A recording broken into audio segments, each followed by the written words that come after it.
Zone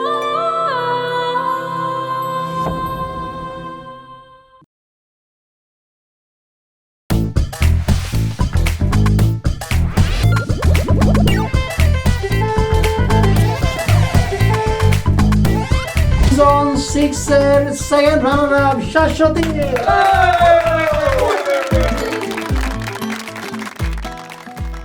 আসসালামু আলাইকুম।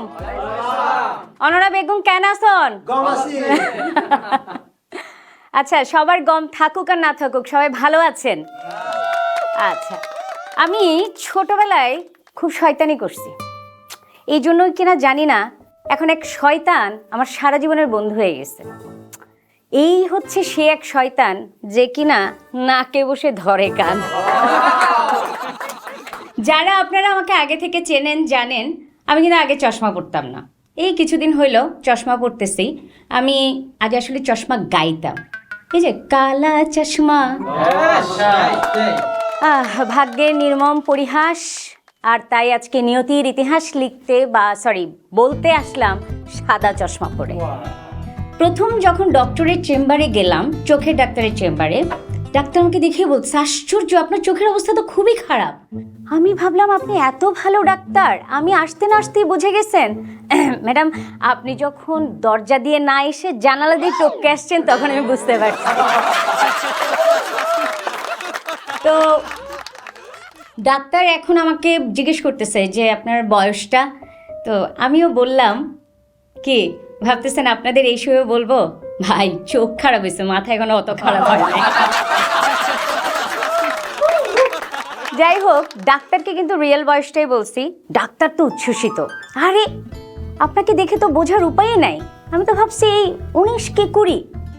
তখন আমার হাজবেন্ড খপ করে আমার হাত ধরে বলছে, এই চলো, এখনই চলো, এই ডাক্তারের চোখ খারাপ। আমি কি কম নাকি? আমিও ধপ করে হাতটা ছাড়াই বললাম, এই শোনো, তোমার যে চোখ, মুখ, চেহারা, মাথা, পকেট সব খারাপ, আমি তোমাকে ছেড়ে গেছি? তখন ডাক্তার বলে যে আচ্ছা ঠিক আছে, আপনার উত্তেজিত হবে না, প্লিজ বসেন। তো ডাক্তার আমার চোখ দেখতে দেখতে বলতেছে যে আপনি কিভাবে সার্ভাইভ করলেন এতদিন, আপনার চোখের অবস্থা তো খুব খারাপ। আমি বললাম, আমার হাজবেন্ডকে দেখে বুঝেন না? তো ডাক্তার আরেকটু ভুরু কুচকে বেশ সিরিয়াসলি বলতেছে যে না, আপনি বলেন তো ঠিক কখন আপনি বুঝলেন যে আপনার চোখের ডাক্তারের কাছে আসা দরকার? তখন আমি বললাম যে একদিন আমি রিক্সা করে যাচ্ছি, যেতে যেতে হঠাৎ দেখি যৌবন সুইটস। আশ্চর্য, আমি তো পুরাই ব্যাককল।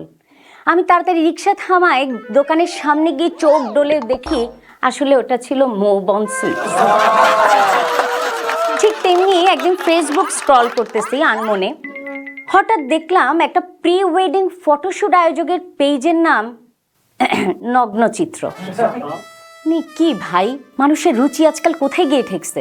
চোখ ডোলে মোবাইল আবার কাছে নেই, না এটা লগ্নচিত্র। তো চোখের ডাক্তারের কাছে যেহেতু গেলাম, আমার হাজবেন্ডের চোখটাও দেখানোর প্রয়োজন মনে করলাম। তো চোখ দেখাচ্ছে, ডাক্তার বলতেছে আপনার চোখের অবস্থা তো যা তা। স্যার বলবেন না, ইদানিং তো বুয়াদের দিকেও ফেল করে তাকায় থাকে। তো ডাক্তারের পর্ব শেষ, ডাক্তারের প্রেসক্রিপশন অনুযায়ী চশমা টশমা দুজনেই পড়া শুরু করলাম। আমার হাজবেন্ডের একটা বদ অভ্যাস হয়েছে ইদানিং, সে চশমা মাথার উপর রেখে ভুলে যায়।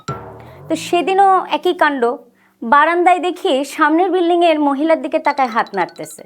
আমি গিয়ে বললাম, চশমাটা মাথার চোখে নামাও, তাইলে বুঝবা মহিলা তোমারে দেখে হাত নাড়তেছে না, মহিলা জানলার কাঁচ মুছতেছে।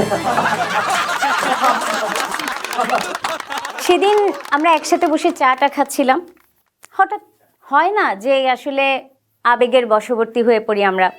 বলছি যে এই তুমি তো আগে কি সুন্দর বলতে যে আমার চাঁদ কোথায়, আমার পরীটা কি করে, এখন তো আর বলো না। শোনো, আমি এখন চশমা পরি, আগে পড়তাম না। কি ভাবছেন সময় একদিন আমারও আসবে? এই তো গেল সেদিন আমাদের বিবাহ বার্ষিকী ছিল। তো সে খুব আহ্লাদ করে বলতেছে, এই তুমি আমাকে কি দেখে বিয়ে করলে বলো তো? আমি আর দেখছি কই, আমিও চশমা পড়তাম না।